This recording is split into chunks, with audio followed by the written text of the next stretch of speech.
오늘은 에베소서 4장 더러운 말은 너희 입 밖에도 내지 말고라는 제목으로 말씀을 함께 나누도록 하겠습니다. 바울은 교회 안에서 그리스도 예수 안에서 영광이 대대로 영원무궁하게 있다고 말합니다. 교회는 예수 그리스도의 말씀을 품은 성도들이 있기 때문에 영원히 진리로 빛난다는 것입니다. 바울은 교회의 역할이 예수 그리스도의 말씀, 진리로 영원히 빛내는 것이다 라고 말하고 있습니다. 1절 그러므로 주 안에서 갇힌 내가 너희를 권하노니 너희가 부르심을 받은 일에 합당하게 행하라고 합니다. 주님의 포로 제수가 된 바울이 에베소 교회 성도들에게 간청을 하는데 소명을 받은 그 자리에서 무가치한 일을 하지 말고 가치가 있는 일을 해야 한다. 가치가 있는 길을 걸어야 한다라고 말합니다. 자신에게 주어진 그 자리는 종의 자리일 수 있고 상인의 자리일 수 있고 어부일 수 있고 농부일 수 있고 목수일 수도 있습니다. 그리고 교사일 일일 수도 있습니다. 그 일, 그 직업을 버리고 전도자로 살겠다고 하지 말고 자신이 지금 하고 있는 그 일, 그 직업을 가지고 있는 상태에서 복음의 가치를 쫓아서 일하라. 길을 걸으라는 것입니다. 복음을 전하는 사람이 되라는 것입니다. 2절 모든 겸손과 온유로 하고 오래 참음으로 사랑 가운데서 서로 용납하고 3절 평안에 매는 줄로 성령이 하나 되게 하신 것을 힘써 지키라고 합니다. 각자 직업 가운데 복음을 전하며 살아야 하는 에베소 교회 성도들의 모든 겸손과 온유가 있어야 하고 오래 참음과 관용을 예수 그리스도의 사랑 가운데 서로에게 보여야 한다라고 말하는 것입니다. 복음을 믿는다라고 말하는 성도들 가운데 겸손, 온유, 오래 참음, 관용을 보여야 하는데 그 근원, 동력은 예수 그리스도의 사랑 때문이라는 것입니다. 또 평안의 줄로 묶여 있는 상태에서 성령의 하나됨을 지키기 위하여 노력하라고 합니다. 에베소 교회 성도들은 서로 남남이지만 평안의 줄로 묶인 관계, 계약 관계로 인식하여 마음에 들지 않더라도 흩어지지 말라는 것이고 성령의 하나되심, 진리의 하나되심, 말씀의 하나되심을 위하여 노력하라는 것입니다. 교회 안에 여러 가지 이단 사이비가 많습니다. 성령의 하나되심, 진리의 하나되심을 위하여 성도들이 노력하지 않은 것입니다. 무엇이 옳은 가르침인지 거짓이 무엇인지 알려고 노력을 하면 진리로 성령으로 하나가 됩니다. 바르게 가르치는 것이 무엇인지 진리가 무엇인지 발견하고 그 진리와 하나가 되라. 그 성령으로 하나가 되라는 것입니다. 교인들 간의 친소 여부로 끼리끼리 뭉치지 말고 진리와 거짓을 구분하고 모두 진리 편에 서서 하나가 되라는 것입니다. 지금 바울이 이 교회가 이 에베소 교회가 이렇게 나눠지는 것을 보고 염려해서 이렇게 편지를 쓴 겁니다. 그래서 모든 겸손과 온유, 오래 참음으로 사랑 가운데서 서로 용납하라 라고 얘기하고 있습니다. 에베소 교회 성도들은 기본적으로 예수를 그리스도 하나님의 아들로 믿는 이 계약된 집단이라고 하죠. 그러니까 평안에 매는 줄로 성령이 하나 되게 하신 것을 힘써 지키라고 하는데 이 매는 줄은 결국 계약관계입니다. 계약관계. 그러니까 계약관계는 실제 맺은 건 아니지만 우리가 매여 있는 줄, 주로 이제 노예들을 상상하시면 됩니다. 노예들이 아프리카 뿌리 영화를 보면 어떻게 합니까? 여러 사람들을 다 노예로 여러 노예들을 어떻게 해놨습니까? 줄로 다 묶어놨습니다. 앞에서부터 뒤에까지 싹 다 묶어놨습니다. 지금 바울은 평안에 매는 줄로 성령이 하나 되게 하신 것을 힘써 지키라 이렇게 이야기하고 있는데 지금 이 바울은 에베소 교회 성도들이 일렬로 다 서 있는데 다 한 줄로 묶여 있는 노예의 모습을 생각하는 거죠. 노예의 모습을 생각하는데 그 노예의 줄이 억압의 줄이 아니라 평안에 매는 줄이다. 예수 그리스도의 줄이라는 거죠. 예수 그리스도에 의해서 우리는 다 같은 노예라든가 같은 노예. 어떤 노예냐면 진리를 지키는 노예들. 진리의 노예들이 됐다는 거죠. 예수 그리스도의 노예가 됐다는 거죠. 사람의 노예가 되면 안 되지만 예수 그리스도 진리의 노예, 말씀의 노예, 그 노예는 되라는 거죠. 그래서 바울이 지금 옥에 갇혀 있는데, 옥에 갇혀 있습니다. 예. 죄수입니다. 죄수인데 에베소 성도들도 다 묶여 있으라는 거죠. 예. 다 포로가 되라는 거죠. 다 노예가 되라는 겁니다. 진리의 노예가 되라는 거죠. 그 교회는 분열한다면 왜 분열하겠습니까? 진리가 둘이라서 이렇게 분열하겠습니까? 하나는 거짓이겠죠. 둘이가 다투면 결국 하나는 거짓이고 하나는 진리겠죠. 그래서 바울이 생각할 때 교회는 무조건 하나가 될 수 있다는 거예요. 왜냐하면 진리가 하나이기 때문에. 둘이 될 수가 없기 때문입니다. 그래서 지금 바울은 하나를 지금 강조하고 있습니다. 하나. 에베소 교회도 하나가 돼야 된다. 둘이 될 수가 없다. 이 둘이 되는 이유는 뭐냐면 결국은 노예잖아요, 노예. 에베소 교회 성도들이 다 노예들이에요, 지금. 다 한 줄로 다 묶여 있어요. 그냥 뭐 킨타, 쿤테, 뭐 뿌리 이런 것처럼 한 줄로 다 묶여 있어요. 근데 이게 죄악의 노예가 아니라 진리의 노예로 다 한 줄로 묶여 있기 때문에 이 사람들은 둘이 될 수가 없는 거예요. 따로 떨어져 나갈 수가 없는 거예요. 그래서 성령이 하나 되게 하신 것을 힘써 지키라. 너희들은 다 같이 묶여 있는 노예들인데, 진리의 노예들인데 성령이 하나 되게 하신 것, 그러니까 말씀을 지키라는 거예요. 말씀을. 예수 그리스도의 말씀을 들은 그 말씀을 지키라라고 지금 바울은 말하고 있습니다. 4절 몸이 하나요 성령도 한 분이시 이와 같이 너희가 부르심의 한 소망 안에서 부르심을 받았다고 바울은 말합니다. 에베소 교회 성도들이 부름을 받았을 때 하나의 소망 가운데 있었듯이 몸도 하나이고 성령도 하나라는 것입니다. 바울이 에베소 교회 성도들을 만났을 때 에베소 교회 성도들은 전부 같은 문제로 모여 있을 수 있습니다. 오늘날로 치면 백신 피해자, 백신 부작용 피해자 모임일 수 있고, 그리고 동성애 반대 운동 회원들일 수 있습니다. 모두 같은 이유, 모두 같은 소망을 가지고 모여 있었던 사람들인데 바울을 만난 거죠. 바울이 찾아와서 복음을 전했다는 것입니다. 그래서 에베소 교회 성도들은 예수 그리스도의 몸 하나의 교회가 되어야 하는데 하나의 성령, 하나의 말씀으로 가능하다는 것입니다.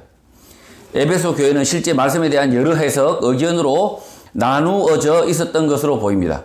그래서 바울은 한 성령, 한 몸으로 회복이 되어야 한다고 말하고 있는 것입니다. 교회가 분쟁하는 이유는 거짓, 비진리가 들어왔기 때문입니다.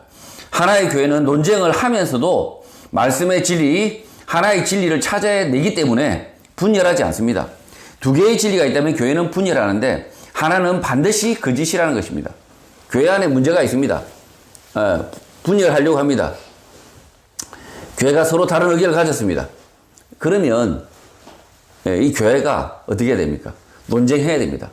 격렬하게 논쟁해야 됩니다. 그러나 이 논쟁하는 가운데, 기도하는 가운데 이 분명하게 무엇이 말씀의 진리인지, 무엇이 거짓인지 성경의 말씀을 두고 열심히 생각해 보면 답이 나온다는 거죠. 지금 이 교회가 하고자 하는 일이 하나님의 말씀에 거스르는 일인지 아니면 하나님의 말씀에 부합하는 일인지 구분이 된다는 거죠. 그러면 기도하고 오래 참다가 논쟁하다가 답이 보일 거 아닙니까? 한 1년 뭐 어떤 논쟁은 10년씩 했습니다. 그러면 그때 이건 틀렸고 이건 맞구나. 교회가 여러 가지 논쟁거리가 많습니다. 바자회를 해야 되느냐 말아야 되느냐. 논쟁거리죠. 논쟁을 합니다. 어떤 사람은 이 바자회를 통해서 교회가 막 이득을 취하고 이게 맞나요? 상거래잖아요. 상거래. 그래서 그런 거 가지고 논쟁을 합니다. 근데 저는 바자회를 해야 되는지 말아야 되는지 그건 열심히 기도하고 말씀을 보면 그게 예수 그리스도의 말씀 가운데 해야 될지 말아야 될지 답이 있다는 거죠. 우리 이 시대에 이걸 반드시 해야 될지 말아야 될지 답이 있다. 그래서 그 문제 가지고 교회가 찢어지지 말라는 거죠. 그리고 자기 답을 고집하지 말라는 거죠.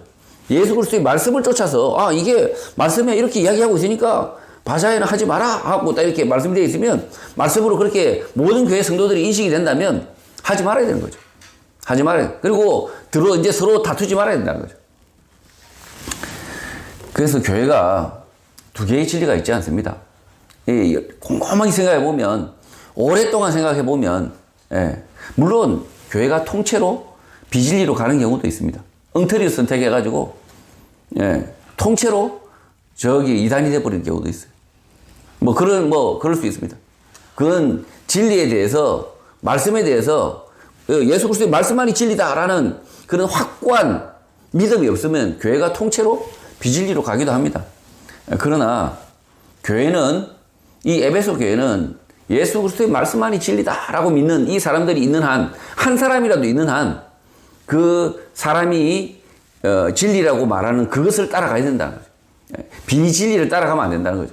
사람의 숫자가 진리가 아니라, 사람이 숫자가 많은 게 진리가 아니라 예수 그리스도의 말씀만이 진리다라고 해서 그 진리를 쫓아가야 된다는 거죠. 5절, 주도 한 분이시요 믿음도 하나요 세례도 하나요.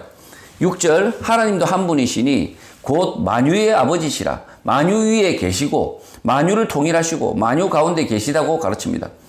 진리는 절대 둘이 아닌데 그 이유는 주도 한 분, 믿음도 하나, 세례도 하나밖에 없다는 것입니다. 또 만유의 아버지 하나님도 한 분인데 그분은 모든 것 위에 계시고 모든 것 속에 계시고 너희 모든 에베소 성도 속에 계시기 때문이라는 것입니다. 모든 것 위에 모든 일 가운데 역사하시는 에베소 성도 가운데 계시는 하나님은 둘이 아니라 하나의 하나님이라는 것입니다. 바른 복음 위에서는 모든 교회는 하나가 될 수밖에 없다는 것입니다. 지금 이 모든 문제 가운데 나눠질 수가 없다는 거죠. 모든 문제, 하다못해 빨간 양말 신을까, 파란 양말 신을까, 이 문제 가운데에서도 말씀의 진리가 있다는 거죠. 빨간 양말 신을까요? 파란 양말 신을까요? 제가 이거 명확하게 합니다. 아무거나 신으십시오. 이게 말씀의 진리입니다. 이런 거 가지고 싸우지 말라는 거죠. 그러나 신사참배를 할까요, 말까요? 이 문제에 대해서 제가 정답을 정확하게 알고 있습니다. 자기 목숨을 내어놓더라도 신사참배 같은 걸 하지 말라는 거죠. 그래서 이 만유 가운데 계시다. 만유 가운데 계신 아버지다. 그러니까 아무리 사소한 문제도 그걸로서는 갈라질 수가 없다는 거죠. 왜냐하면 하나님이 지으신 진리가 그 모든 사건 가운데 있기 때문이라는 거죠. 그래서 교회는 둘로 나눠질 수가 없다는 거죠. 이 사소한 문제로 둘로 갈라질 수가 없다는 거죠. 그 사소한 문제 가운데에서도 하나님의 진리가 있고 통치하심이 있고 하나님의 계획하심이 있기 때문에 그 문제 가지고도 다 나눠질 수가 없다는 거죠. 바울은 나눠질 수 없다. 교회가 둘로 나눠질 수 없는 이유를 이렇게 설명하고 있다는 거죠. 7절, 우리 각 사람에게 그리스도의 선물의 분량대로 은혜를 주셨다고 합니다. 교회는 하나이지만 그렇지만 에베소 교회 성도 각 사람은 제각각 다르다는 것입니다. 다른 이유는 예수 그리스도의 선물의 분량에 따라 주어진 은혜가 다르기 때문이라는 것입니다. 교회는 하나이지만 성도마다 재능, 재물, 외모, 성격 등이 전혀 다른데 그 이유는 그리스도의 선물의 크기, 분량에 따라 주어진 은혜라는 것입니다. 지금 교회는 하나입니다. 교회는 하나고 진리도 하나인데 그러나 성도들은 다 제각각이라는 거죠. 어떤 사람은 전철 운전기사, 어떤 사람은 목사, 어떤 사람은 식당 조리원, 이렇게, 아니, 어떤 사람은 공무원, 이렇게 다, 그리고 어떤 사람은 예쁜 사람, 어떤 사람은 못생긴 사람, 어떤 사람은 키 큰 사람, 어떤 사람은 작은 사람, 다 다르게 지으셨다. 그런데도 불구하고 교회는 이 아주 다른 사람, 어떤 사람은 매운 걸 좋아하고, 어떤 사람은 달달한 걸 좋아하고, 이런 사람이 있음에도 불구하고 교회는 하나다. 교회가 하나가 될 수 있다는 거죠. 왜 그러냐? 그리스도의 선물의 분량대로 은혜로 주셨다. 이렇게 다른 기질들은, 이 다양함들은 그리스도의 선물의 분량대로 주신 은혜라는 거예요. 은혜. 어떤 사람은 맵고, 어떤 사람은 막 짠 걸 좋아하는데, 어떤 사람은 아주 그냥 설탕만 좋아해요. 달달한 걸 좋아해요. 왜 저렇게 달달한 걸 좋아하는지 몰라요. 매운 건 그냥 못 먹어요. 이런 다른 사람을 주신 이유가 뭘까요? 이렇게 다양한 사람들을 이렇게 교회 안에 이렇게 있으면 매운 걸 좋아하는 사람이 덜 매운 걸 먹겠죠. 그리고 이 매운 것만 좋아하시는 분이 있으면 그 달달함을 좋아하는 그분이 덜 달달하게 같이 있으면 어쩔 수 없이 이렇게 타협이 일어난다는 거죠. 그래서 이 다양함들은 하나님의 은혜라는 의미. 이 다름은, 우리의 다름은 하나님의 은혜지, 싸우고 교회를 나가야 될 이유라고 말하는 게 아니란 거죠. 참 성도는 다 다릅니다. 자기가 아주 예쁘게 태어난 사람들이 있습니다. 연예인들. 그냥 뭐 누가 봐도 한 뭐 10m, 100m 앞에서 봐도 누가 봐도 정말 예쁘장한 성도가 있을 수 있습니다. 정말 잘생긴 성도가 있을 수 있습니다. 그러나 그 사람도 필요하지만 뭐 그냥 아무도 주목하지 않은 외모를 가진, 아무도 주목하고 싶지 않은, 얼굴 보고 이렇게 얼굴을 돌리는 그런 외모를 가졌다 하더라도 그 성도도 하나님의 은혜대로, 은혜의 분량대로 이 교회 가운데 있게 하신다는 거예요. 그 사람의 역할이 있답니다. 그 사람의 역할이 있다. 이 사람 때문에, 이 못생긴 사람 때문에 오히려 전도가 되지 않을까요? 아, 저분도 교회 다니는데, 야, 내가 이 교회는 그래서 꼴등은 아니구나, 이러면서. 그러면서 이 교회에서 은혜를 받을 수 있다는 거예요, 지금. 그래서 이 모든 것이 그리스도의 선물에 분량대로 주신 은혜다라는 거죠. 8절, 그러므로 이르기를 그가 위로 올라가실 때 사로잡혔던 자들을 사로잡으시고 사람에게 선물을 주셨다고 합니다. 이 말씀은 시편 68편 18절의 인용입니다.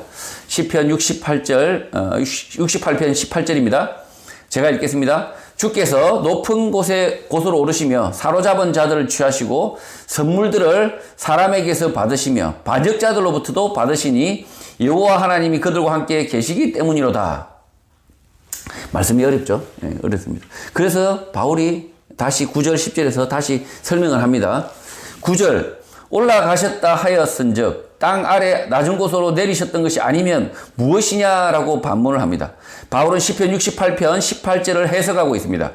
주께서 높은 곳으로 오르셨다는 것은 반대로 생각해보면 예수님께서 이 땅에 낮은 곳으로 내려오셨다, 성육신하셨다, 십자가에서 죽으셨다라는 사실이 있어야 가능하다는 것입니다.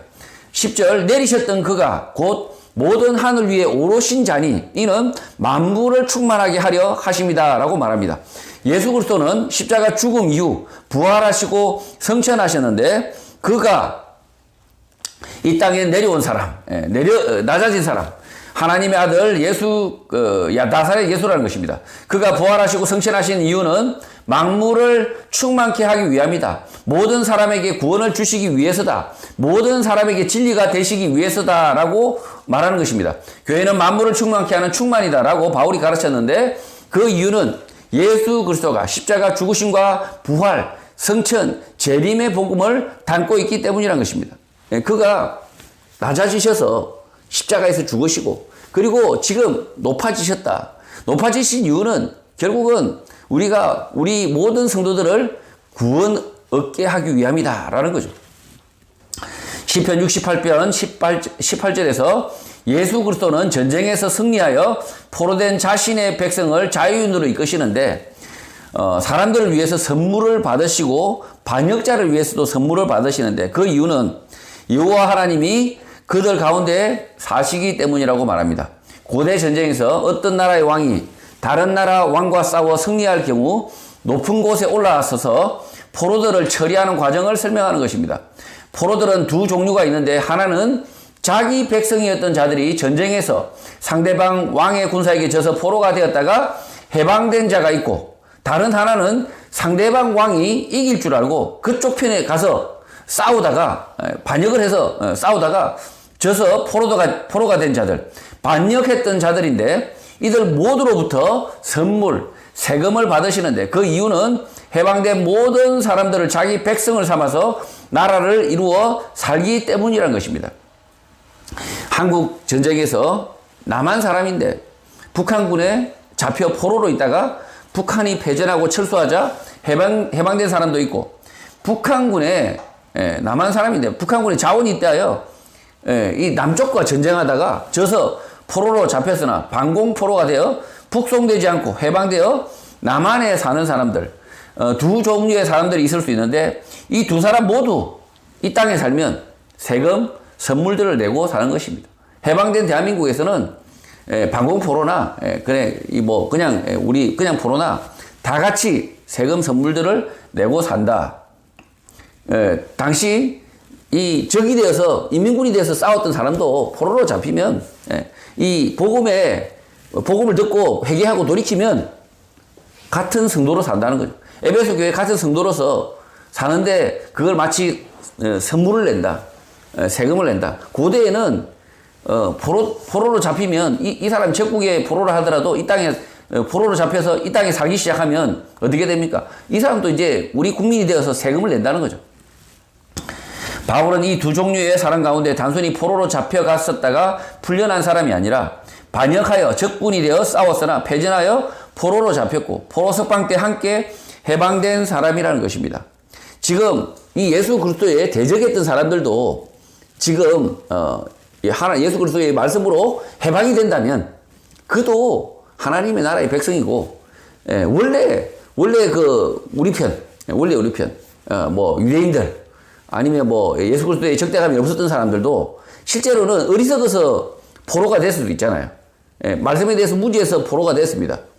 예수님과 싸울 마음이 없었는데 무지해서 어리석어서 힘이 없어서 죄유혹에 그냥 포로가 된 사람들, 마약의 포로가 된 사람들, 그 사람들은 적대감이 없었습니다. 그러나 무지해서 힘이 없어서 포로가 됐던 그 자들도 복음으로 인해서 해방이 된다면 다 같은 교회, 성도, 백성이 될 수 있다는 겁니다.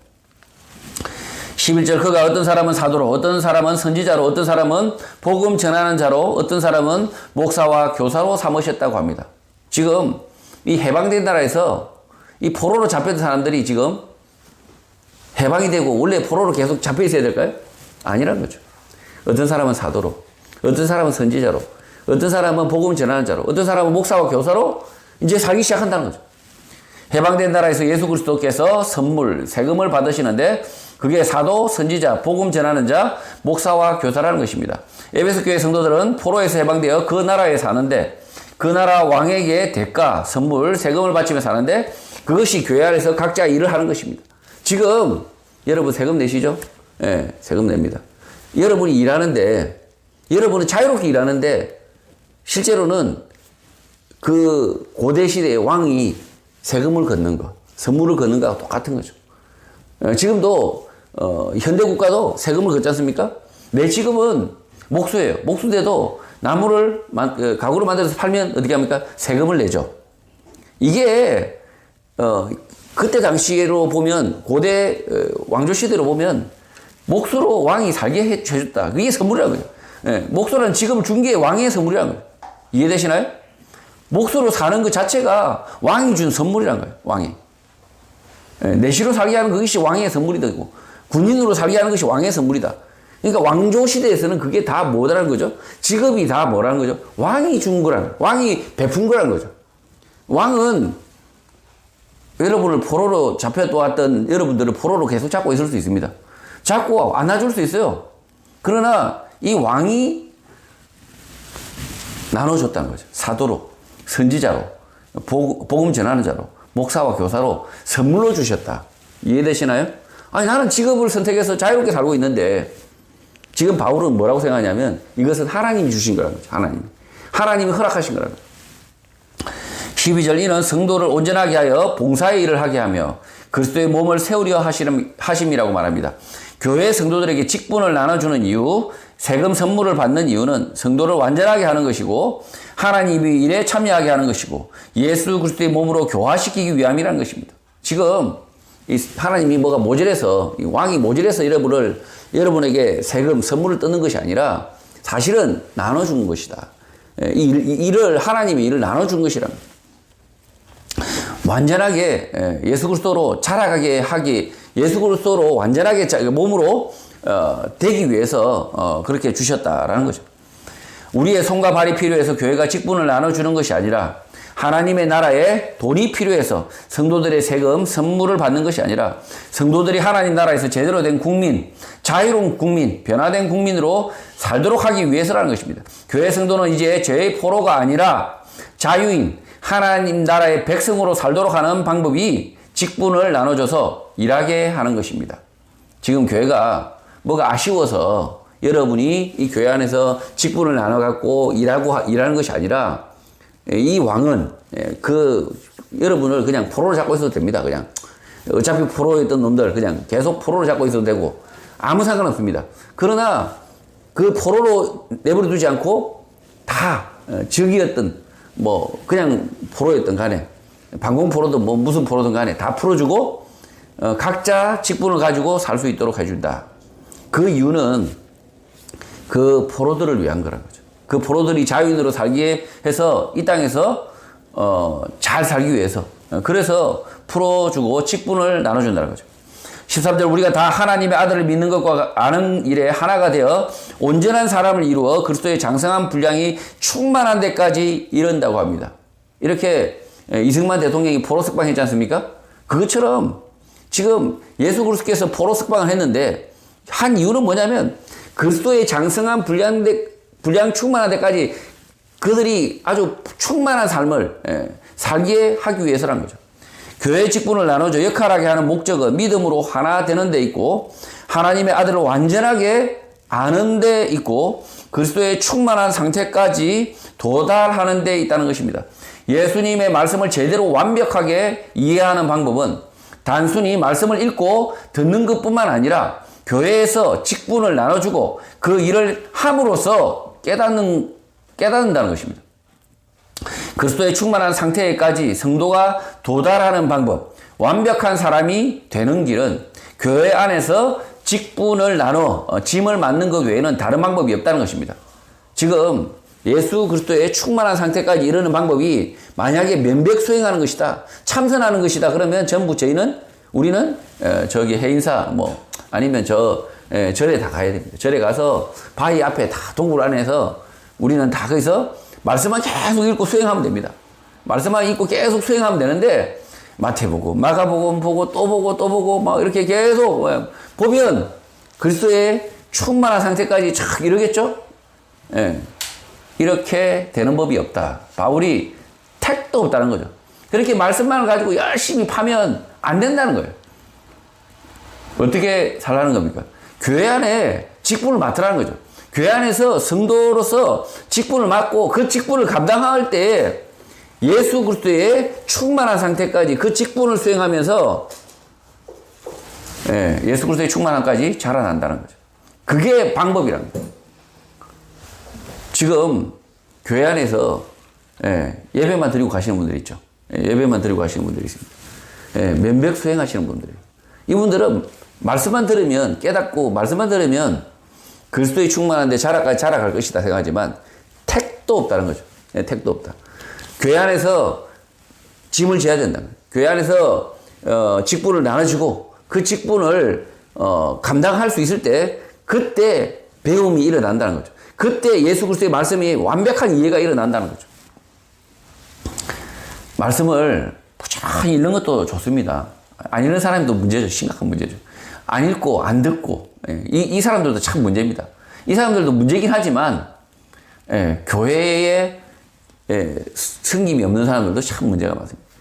이 말씀은 예수 그리스도의 말씀은 성도로서의 직분을 섬기지 않고서는 깨달을 수 없는 말씀들이에요. 실제로는 이게 그냥 지식이 아니라는 거죠. 지식이 아니다. 14절 이는 우리가 이제부터 어린아이가 되지 아니하여 사람의 속임수와 간사한 유혹에 빠져 온갖 교훈의 풍조에 밀려 요동하지 않게 하려 함이라고 말합니다. 교회에서 직분을 나눠주고 일하게 하는 이유는 어린아이가 되지 않게 하려는 것이라고 바울이 말합니다. 교회에서 직분을 맡지 않으면 계속 어린아이로 남아있게 된다는 것입니다. 또 사람의 속임수, 간사한 유혹, 온갖 세상 풍조에 떠밀려 시간 낭비를 하며 살게 된다는 것입니다. 교회 안에서 직분을 맡게 될 경우 이런 속임수, 간사한 유혹, 온갖 종류의 풍조들을 간파하고 헤쳐나갈 힘을 가지게 된다는 것입니다. 교회 안에서 직분을 나눠 가지면 그 직분이 실습이 된다는 거죠.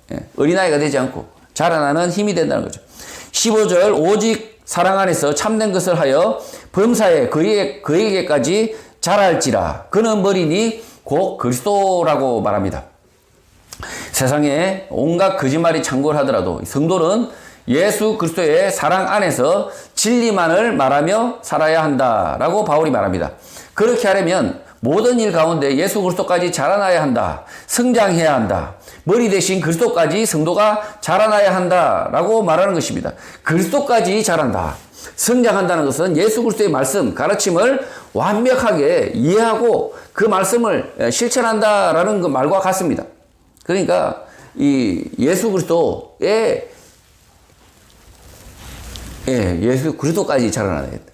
지금 인간이 얼마만큼 자라날 수 있나라고 생각할 때 바울은 예수 그리스도까지, 예수 그리스도의 그 십자가 죽으심까지도 감당할 수 있는 존재가 사람이란 거죠. 예수 그리스도를 통해서 배우면 예수 그리스도까지 자라난다라고 바울이 이야기하고 있습니다. 그래서 우리의 삶의 목표는 예수 그리스도까지입니다. 예수 그리스도까지. 예수 그리스도의 그 인격까지, 예수 그리스도의 그 오래 참으심, 예수 그리스도의 이 사랑하심, 예수 그리스도께서 연민하심, 이런 데까지 자라가는 것이 우리 사람의 도달 지점이라는 거죠. 16절, 그에게서 온몸이 다 각 마디를 통하여 도움을 받음으로 연결되고 결합되어 각 지체의 분량대로 역사하여 그 몸을 자라게 하며 사랑 안에서 스스로 세운다고 말합니다. 예수 그리스도를 통하여 모든 성도가 온몸이 각 마디로 연결되어 서로 도움을 받듯이 연결된다고 말합니다. 교회 성도는 각자는 팔, 다리 등의 역할을 하는데 예수 그리스도를 통하여 연결된다, 결합된다라고 말하고 있는 것입니다. 그래서 예수 그리스도의 사랑, 진리의 말씀 안에서 몸을 일으켜 세운다. 교회가 완전해진다라는 것입니다. 교회는 계속 몸으로 비유하고 있습니다. 이 팔이 이렇게 생겼죠? 손목이 이렇게 생겼어요. 그 다음에 이쪽 팔하고 이쪽 팔이 서로 떨어져 있지만 이것이 뭐로 연결됩니까? 예수 그리스도의 말씀, 진리로 하나로 연결된다는 거죠. 우리는 각자 다른 형상을 하고 있지만 다른 역사적 배경, 그 다음에 다른 가정 배경, 다른 사회적 배경을 가지고 우리가 태어나고 지금 자라왔지만, 그러나 에베소 교회 성도들은 예수 그리스도의 말씀, 그 진리로 다 한 몸이 된다는 거죠. 한 몸이 된다. 다 다른데 어떤 사람은 중국인, 어떤 사람은 이탈리아 사람 이렇다 하더라도 예수 그리스도의 말씀으로 진리로 하나가 될 수 있다. 한 몸이 될 수 있다는 거예요. 한 몸처럼 굉장히 유기적이라는 거죠. 유기적이. 이 한 몸이란 걸 가장 확인하는 방법은 뭡니까? 꼬집으면 압니다. 딱 꼬집어 봤을 때, 이 발이 내 발인가 했을 때, 확 꼬집어 봤을 때, 아프면, 내 몸입니다. 안 아프면 어떻습니까? 남의 몸입니다. 근데, 교회 성도가 그렇다는 거죠. 한 몸의 비유를 들 때, 바울이 한 몸이라고 했을 때, 이 한 몸은 기본적으로, 아프면, 누구 하나가 아프면, 발가락이 아프면, 온몸이 아파야 정상입니다. 온몸이 아파야 정상인데, 발가락이 잘려나가는데도 아프질 않습니다. 이러면, 한 몸이 아닙니다. 지금 현대사회, 이 교회가, 이 조그마한 교회를 이야기하잖아요? 교회를 이야기합니다. 교회는 사실은 이 조그만 교회가 아닙니다. 하나님의 말씀을 믿는, 예수 그리스도의 말씀을 믿는 모든 사람이 다 하나의 몸입니다. 하나의 몸. 그러니까 예수 그리스도를 믿는 성도, 집사, 오그로가 감옥에 갔다. 그러면 모든 성도가 사실은 마음이 아파야 됩니다. 옥집사 저 말씀대로 살 텐데 왜 감옥에 갔지?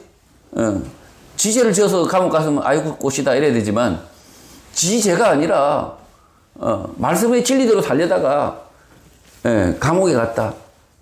그러면 모든 성도가 아파해야 됩니다. 그게 교회라는 거예요. 그게. 지금 바울이 감옥에 갔습니다. 지금 로마 감옥에 갇혀 있습니다. 바울이 감옥에 갇혀 있는데 아이고 꽃이다. 까불 때 알아봤지. 잘난 체 할 때 알아봤다. 이러면서 신나한다면 그건 교회가 아니라는 거죠. 교회의 기본은 하나의 몸이란 거예요. 예수 그리스도의 말씀 진리를 지키는 공동체, 예수 그리스도의 말씀을 국가, 권력자, 그 어떤 사람의 그 지시에도 불응하고 예수 그리스도의 말씀, 하나님의 말씀만이 진리라고 하면서 뚫어내는 사람들, 지켜내는 사람들, 고통받는 사람들, 함께 고통받는 사람들이 교회라는 거죠. 일제시대 신사참배에 반대하면서 교회를 지키지 못하고 감옥에 간 사람들이 있습니다. 그때 한국 교회가 주기철 목사 뭘 그렇게 신사참배 반대해가지고 감옥을 가? 교회가 정했는데 신사참배는 국가 의례라고 왜 감옥에 갔을까? 그 멍청한 목사 같으니라고. 이렇게 하면 안 된다는 거죠. 교회는 말씀의 진리 때문에 함께 아파하고 함께 교회를 한 몸이 되어서 교회의 이 진리를 지켜야 된다는 거죠. 17절 그러므로 내가 이것을 말하며 주 안에서 증언하노니 이제부터 너희는 이방인이 그 마음에 허망한 것으로 행한 같이 행하지 말라고 합니다. 주 안에서 시험한다, 테스트한다, 경고한다 라고 바울이 말합니다. 그렇게 하는 이유는 이방인이 마음의 욕심을 쫓아서 사는 것처럼 에베소 교회 교인들이 살지 않도록 하기 위해서라는 것입니다. 18절 그들의 총명이 어두워지고 그들 가운데 있는 무지함과 그들의 마음이 굳어짐으로 말미암아 하나님의 생명에서 떠나 있기 때문이라고 말합니다. 예수 그리스도의 말씀이 아니라 자신의 욕심, 욕망을 쫓아서 사는 이유는 깨달은 말씀이 점차 어두워졌다, 잊혀졌기 때문이라고 말합니다. 말씀에 대해서 어두워진 사람들은 하나님과 함께하는 삶, 생명에서부터 떠나게 되는데 무지함과 마음의 어두움 때문이라고 말합니다. 예수 그리스도의 말씀에서 떠나면 찾아오는 것은 무지함, 마음의 어둠이 임하고 결국 영원한 생명, 구원받는 삶으로부터 떠나게 되는 것입니다. 지금 마음속에 어둠이 찾아온 사람들이 있습니다. 이미 복음의 말씀을 들었지만 마음속에서 어둠이 찾아온 사람들이 있습니다. 그래서 무지함, 어둠으로 빠져서 결국은 그 사람들은 어떻게 되냐? 영원한 생명, 구원받는 삶으로부터 떠나게 된다는 거죠. 19절 그들이 감각 없는 자가 되어 자신을 방탕에 방임하여 모든 더러운 것을 욕심으로 행하게 된다고 말합니다. 예수 그리스도의 말씀에서 떠나면 감각 없는 자가 된다. 방향을 이해를 못한다는 거죠. 방탕에 방임하게 된다. 모든 더러운 것을 욕심으로 행하게 된다라고 말합니다. 강남의 클럽 버닝썬을 출입하는 사람들처럼 된다는 것입니다. 예수 그리스도의 말씀이 없기 때문입니다. 자신의 욕심을 쫓아서 자신이 옳다고 생각하는 것을 쫓아서 그냥 살아버린다는 거죠.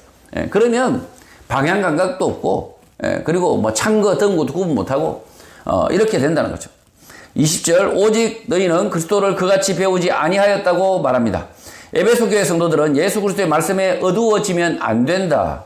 배운 말씀을 다시 상기하라는 것입니다. 말씀에 대해서 어두워진다. 뭔 이야기입니까? 이미 들었던 말씀, 깨달은 말씀을 상기하지 않고 처박아 둬버린다. 오래된 말씀, 추억의 말씀이 돼버리면 어둠이 임하고 결국은 뭐 그냥 엉망이 돼버린다는 거죠. 21절 진리가 예수 안에 있는 것 같이 너희가 참으로 그에게서 듣고 또한 그 안에서 가르침을 받았다면 이라고 가정법으로 바울이 말합니다. 그러니까 진짜 제대로 참으로 진리를 가르침을 받았다면 이렇게 가정법으로 말합니다. 진짜 예수 그리스도로부터 들었다, 그로부터 배웠다면 진리가 내 마음속에 있어야 한다라고 말하는 것입니다. 지금 내 마음속에 예수 그리스도의 말씀의 진리가 없다면 예수 그리스도로부터 들은 것이 아니다, 그로부터 배운 것이 아니다라는 것입니다. 지금 내 마음속에 진리가 없다. 그 말씀을 들었을 때, 배웠을 때 지금 내 마음속에 없다. 그때 누구한테 배운 겁니까? 목사한테 배운 겁니다. 예수 그리스도로부터 배운 게 아니라 목사한테 배운 거예요. 예수 그리스도부터 들은 것이 아니라 옥집사한테 들었다니까요.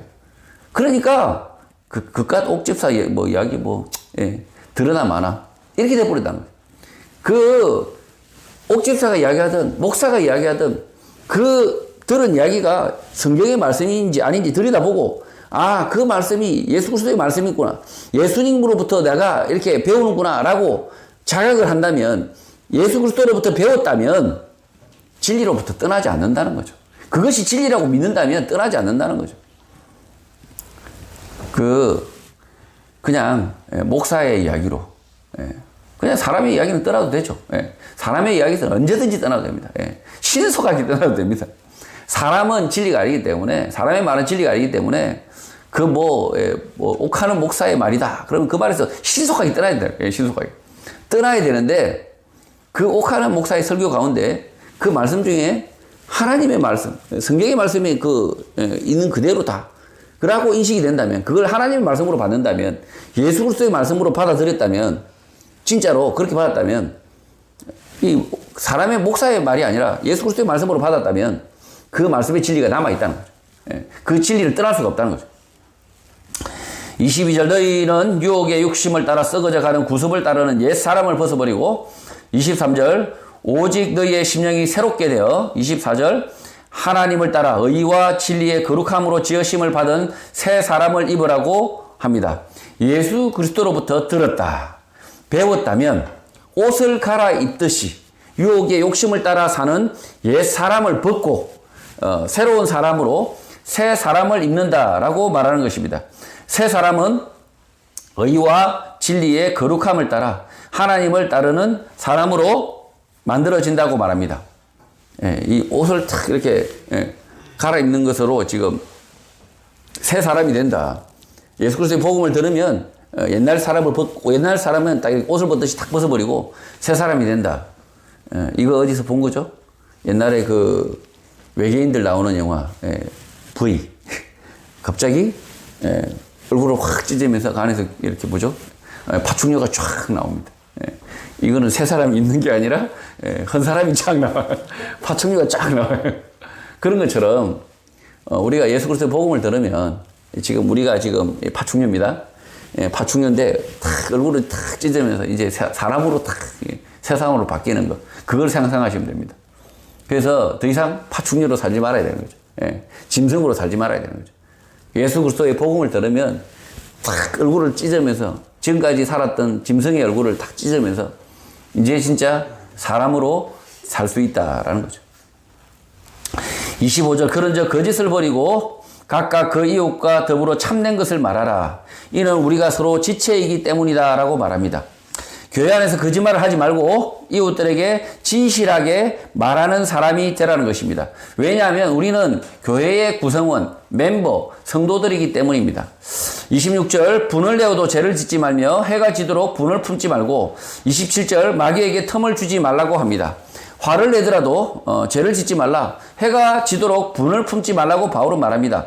다른 사람의 죄 때문에 화가 나면 내가 하고 싶은 대로 해버리는 사람이 있는데 또 다른 죄를 짓는 것입니다. 화를 내지 말라는 것이 아니라 또 다른 죄를 짓지 말라는 것이고, 분노를 하는데 그 분노가 또 다른 죄를 짓는 동기로 만들지 말라는 것입니다. 그러니까 이게 제 돈을 훔쳐갔습니다. 제가 저 사람이 제 돈을 훔쳐갔습니다. 그래서 제가 화가 났습니다. 화가 나서 죄를 죽여버렸어요. 살인을 내버렸어요. 또 다른 죄를 지은 거죠, 그죠? 이런 죄는 짓지 말라는 거죠. 이 분노가, 그 도둑질한 것에 대해서는 분노해야죠. 분노하지만, 그러나 그 분노가 넘어서서 또 다른 죄로는 가지 말라는 거죠. 부패 정치인들에 대하여 분노하는 사람들이 있는데 그 사람들의 말을 들어보면 살인하고 싶다고 합니다. 저놈의 정치인들 다 죽여버리고 싶어. 이렇게 말한다고 하죠. 실제 살인을 해버리면 문제 해결이 아니라 또 다른 죄만 짓는다는 것입니다. 죽이고 싶더라도 죄를 짓지 말고, 죽이고 싶은 분노의 마음이 있죠. 저놈의 돈봉투 정치인 놈들, 죽이고 싶은 마음이 있죠. 분노가 있어요. 그거는 있다는 거예요. 있는데, 그러나 죄를 짓지 말고 바르게 처벌해야 된다. 그들을 그 지은 대가만큼 바르게 처벌해서, 교회 안에도 마찬가지예요. 나에게 잘못한 게 있습니다. 그 사람이, 내가 분노를 쏟아놔서 그 사람이 좌절하고 절망해서 복음에서 떠나게 하지 말고, 화를 내더라도 그 사람이 그 잘못을 고치길 정도로만 하라는 거죠. 바르게 처벌해서, 바르게 해서 그 사람이 돌이키도록 하라는 거죠. 죄에 대하여 분노하더라도 마귀에게 공간을 주지 말라고 바울은 말합니다. 악한 사람들에 대하여 분노하면서 자기 마음대로 해버리면 더 큰 문제가 생겨나는 것입니다. 문제가 해결되는 것이 아니라 더 심각하게 꼬이는 것입니다. 우리 집 애가 잘못을 했어요. 그 잘못을 고쳐준다고, 예, 잘못을 고쳐준다고 이렇게 훈계하고 이렇게 뭐 이렇게 매를 대는 것이 아니라 그냥 아주 그냥 폭행을 해버렸어요. 애를 갖다 막 죽여버렸어요. 그러면 그 애는 어떻게 되겠습니까? 예? 예, 그 애는 나중에 폭력, 예, 남편이 될 수 있습니다. 예, 폭력 가장이 될 수 있습니다. 그러니까 그 아이의 잘못을 고쳐준다면서 오히려 그것을 뛰어넘어 버리면, 예, 오히려 그 아이의 일을 망쳐버리고 자기도 스스로 망쳐버린다. 그래서 분노하더라도 그 분노가 바르게 행해져야 된다는 거죠. 아이의 문제를 고칠 수 있도록 분노해야 된다라는 거죠. 28절 도둑질하는 자는 다시 도둑질하지 말고 돌이켜 가난한 자에게 구제할 수 있도록 자기 손으로 수고하여 선한 일을 하라고 합니다. 에베소 교회 성도들 가운데 절도로 감옥에 있다 출소한 사람들이 있을 수 있습니다. 다시 도둑질하지 말아야 하는데 그렇게 하려면 가난한 사람을 구제해야 한다. 열심히 땀 흘려 일을 해야 한다는 것입니다. 절도를 하지 않는 비결은, 예, 다시 도둑질하지 않는 비결은 손으로 하는 일, 땀 흘려 하는 일을 해서 돈을 벌고 그 돈으로 가난한 사람들을 돕는 길밖에 없다는 것입니다. 가만히 있으면, 예, 다시 도둑놈이 된다는 것입니다. 그러니까 교도소에서 출소했습니다. 예, 사기하다가 도둑질하다 나왔습니다. 그놈의 도둑질을 끊으려면 어떻게 됩니까? 예, 열심히 말씀만 듣고 주여 아멘 주여 아멘 이렇게 해가지고는 안 된다는 거예요. 이래가지고는 그 도둑질, 그 사기꾼 그 죄악이 도사리고 있다는 거죠. 그래서 우리 대도 그분이 출소하셔가지고 또 도둑질했죠. 그분이 열심히 땀 흘려서 수고하는 일, 사기치어서 돈 버는 일 말고요.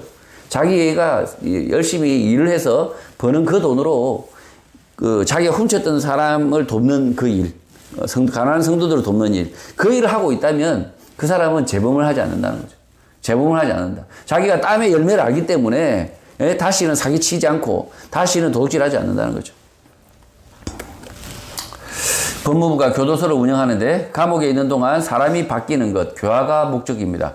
착하게 살라고 열심히 가르쳐 본들 아무런 소용이 없고 실제 땀 흘려 일하고 그 일의 대가를 가난한 사람들에게 나눠주는 경험을 통해서만 절도, 도둑질이 멈춰진다는 것입니다. 바울은 남을 가르치며 쉽게 돈 버는 사람이 있었음에도 불구하고 그 길을 가지 않고 손으로 하는 일, 땀 흘리며 수고롭게 일하는 그 일을 했고 그 일의 대가로 가난한 성도를 도왔습니다. 그 도움을 받았던 가난한 성도는 어떠했겠습니까? 바울 사도는 그러니까 손으로 하는 일, 땀 흘려서 일하는 일을 안 해도 됐습니다. 바울 사도는 상당히 학식이 있는 사람입니다. 교수입니다. 그래서 가르치는 일, 뭐 이렇게 이런 일을 통해서 자기의 삶을 이어갈 수 있는데 그렇게 하지 않았다는 거예요. 오히려 성도들이 보는 앞에서 아니 저 배운 사람이 왜 저래 이런 마음이 들 정도로 막 몸으로 고생하면서 일을 했다는 거예요. 그러니까 텐트를 막 깃고 막 이렇게 몸으로 하는 일을 했다는 거예요. 그 수고의 열매를 가지고 가난한 사람들을 두었다는 거예요. 그러니까 가난했던 그 성도는 바울의 수고로 인하여 일을 해야 한다는 사실을 깊이 자각을 했던 것입니다. 쉽게 번 돈으로, 쉽게 번 수익으로 가난한 성도를 도운들 그 가난한 성도까지 망합니다. 교회가 선한 사업을 하기 위하여 부동산 투자를 한다, 고수익 사업을 한다라는 것은 다 함께 망하는 지름길입니다. 미련하지만 땀 흘려 일하는 것 외에 다른 대안이 없습니다. 교회가 아주 쉽게 돈을 벌어서 성도들을 돕겠다, 선교를 하겠다, 다 같이 망하는 거죠. 다. 그런 일을 꿈꾼다면 교회가 그렇게 엉뚱한 일을 꿈꾼다면 이 교회도 망하고 그 선교지도 망하고 그 돕는 사람들조차도 다 망한다는 거죠. 아니 교회가 하는 짓을 보니 그냥 아주 그냥 냉큼 그냥 남의 돈을 그냥 아주 쉽게 그저 수고도 하지 않고 그냥 그렇게 돈을 번다. 그러면 어떻게 되겠습니까? 교인들이 그걸 보고 그 도움을 받는 가난한 성도가 보고 뭐 어떻게 생각하겠습니까? 그냥 인생의 삶을 땀 흘려 일하는 가치를 잃어버렸다. 성실하게 일하는 삶의 가치를 잃어버린다. 29절 물어 더러운 말은 너희 입 밖에도 내지 말고 오직 덕을 세우는데 소용되는 대로 선한 말을 하여 듣는 자들에게 은혜를 끼치게 하라고 합니다. 부패한 대화는 하지 말라고 합니다. 부패한 대화는 쉽게 돈 버는 방법, 수고하지 않고 돈 버는 방법, 일하지 않고 쉽게 사는 법에 대하여 말하는 것들이 더러운 말들, 부패한 말들입니다. 그러니까 운동도 하지 않고 살이 쏙 빠지는 방법, 뭐 그런 방법이 있다 이렇게. 이게 다 부패한 말들입니다. 그리고 노력하지도 않은데 막 예뻐지는 비결이 있다. 막 이런 건 다 부패한 말들이라는 거죠. 이런 말들은 하지 말고 덕을 세우는데 소용되는 선한 말, 성실하게 정직하게 땀 흘리 일하는 것을 칭찬하고 자랑스러워 하라는 것입니다. 그렇게 하면 듣는 사람들에게 은혜가 된다라는 것입니다. 예수 그리스도를 믿는 것이 무엇인지, 하나님의 은혜가 무엇인지 듣는 사람이 깨닫게 된다는 것입니다. 교회가 권사님들 막 모여가지고 어디 뭐 강남에 땅이 뭐 어쩌고 저쩌고, 그래가지고 내가 1억을 남겼다 이러면서 이런 말 하면 어떻게 되겠습니까?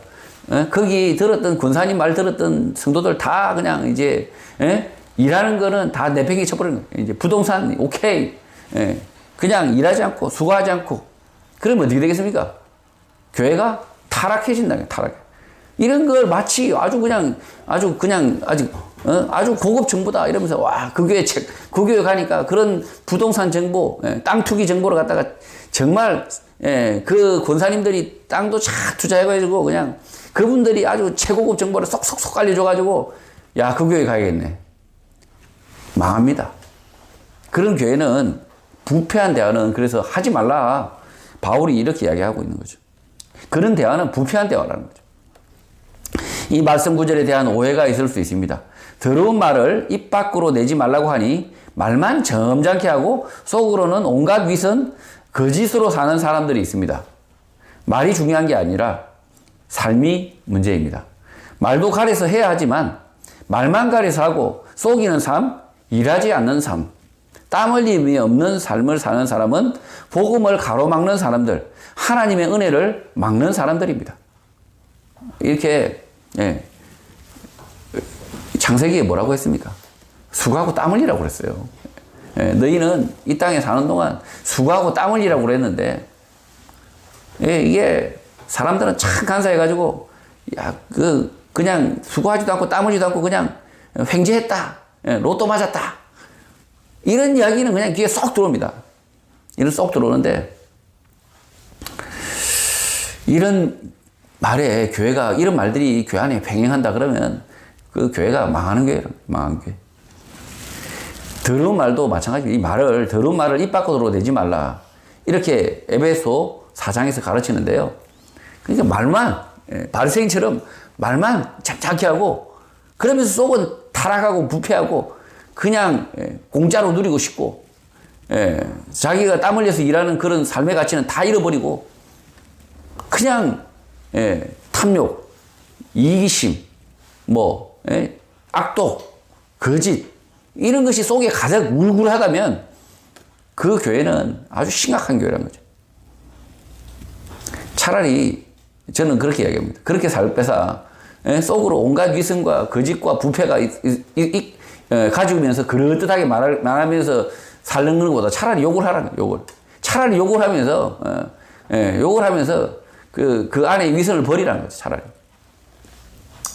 물론 욕하면서 살라는 이야기는 아닙니다. 아닌데 욕은 안 하면서 막 이렇게 온갖 더러운 누추한 말을 하지 않으면서 속으로 위선과 거짓과 온갖 비진리를 다 안고 산다? 그럴듯하게 산다? 속이면서 산다? 그럴 바에야 차라리 조폭이 되라는 거예요. 조폭. 차라리 조폭은 써놨잖아요. 조폭 착하게 살자. 팔뚝에다가 착하게 살자 이러면서 지 스스로가 조폭인 줄 알잖아요. 그러면 그 사람은 바뀔 가능성이 있죠. 아유, 내가 조폭으로 안 살아야 되지 이런 마음이 있을 수 있다는 거죠. 그러나 위선적인 사람은 말은 자기가 그럴듯하게 하기 때문에 다른 사람들에게 막 칭찬받고 아유 점잖은 사람, 착한 사람 이런 사람으로 막 이렇게 칭송받지만 알고 보면 평생을 위선적으로 자기 이익만을 쫓아서 남을 속이는 사람, 거짓말하는 사람으로 평생을 사는 거죠. 실제 위장하고 사는 거죠. 그렇게 살면 지옥 간다는 거죠. 그런 위선적인 사람이 되지 말라는 거죠. 30절 하나님의 성령을 근심하게 하지 말라. 그 안에서 너희가 구원의 날까지 인치심을 받은 사람들이라고 말합니다. 성령을 근심하게 한다라는 말은 성도 가운데 말씀을 왜곡하는 사람들입니다.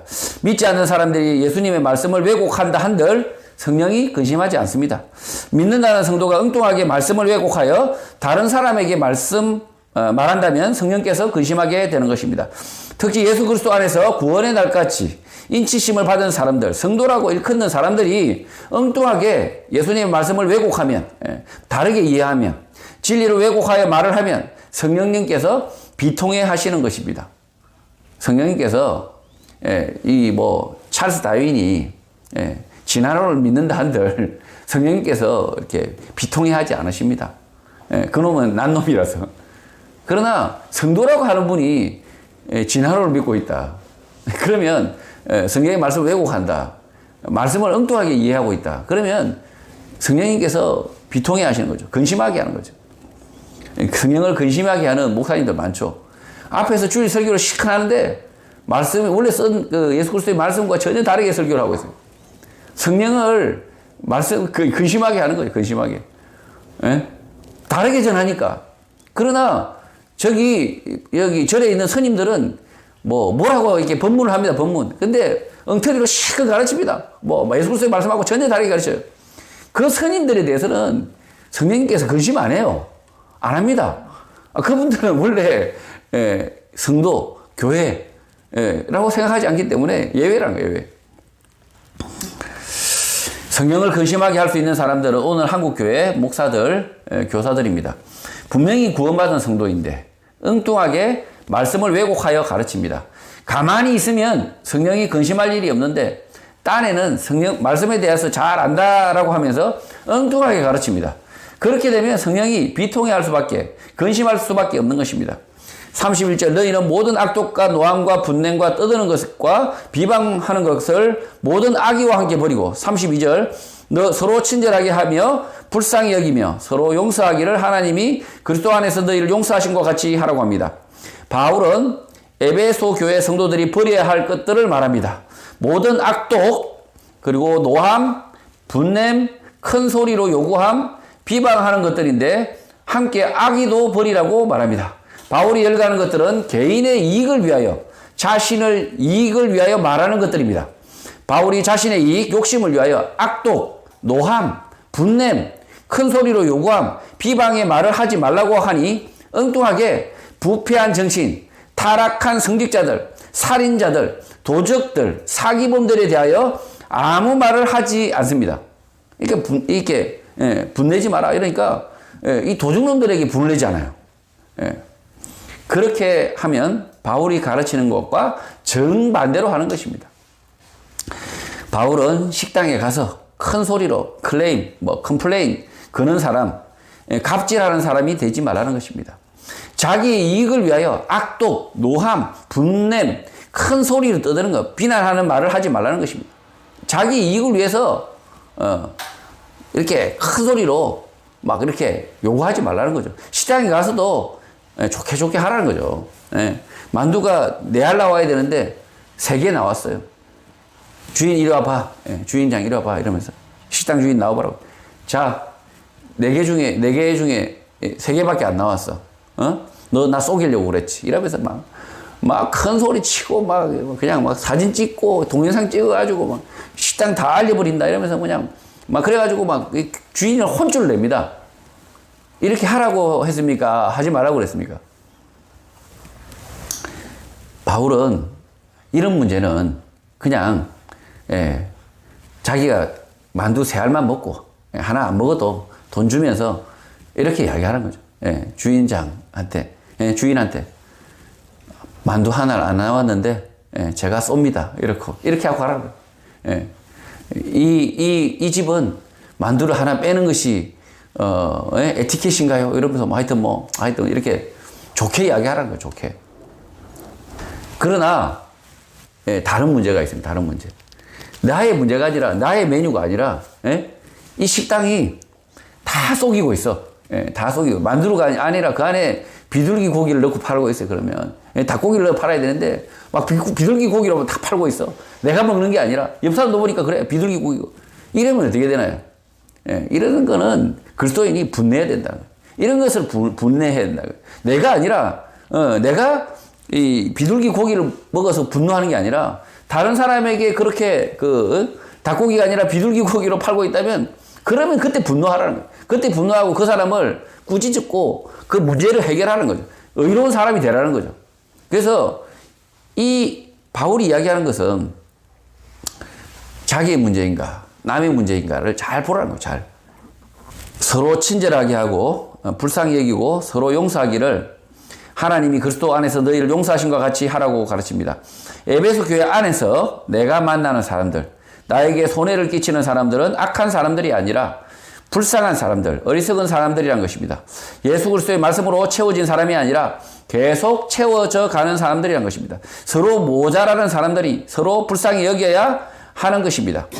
교회 밖에서 다른 사람들 속이고 빼앗고 훔치는 사람들에 대하여 내가 친절하게 대하고 불쌍히 여기고 내가 용서하는 사람은 악한 사람입니다. 선한 사마리아인이 아니라 제사장과 바리새인 같은 방관하는 사람들, 악한 사람들이란 것입니다. 그러니까 교회 안에서 나에게 모자라게 한 것을 이런 것을 용서하는 것은 맞지만 교회 밖에서 다른 사람들 것을 내 것이 아니라 다른 사람 것을 빼앗고 속이고 훔치는 사람들에 대해서 그런 사람들에 친절해요. 그런 사람들에게 친절해.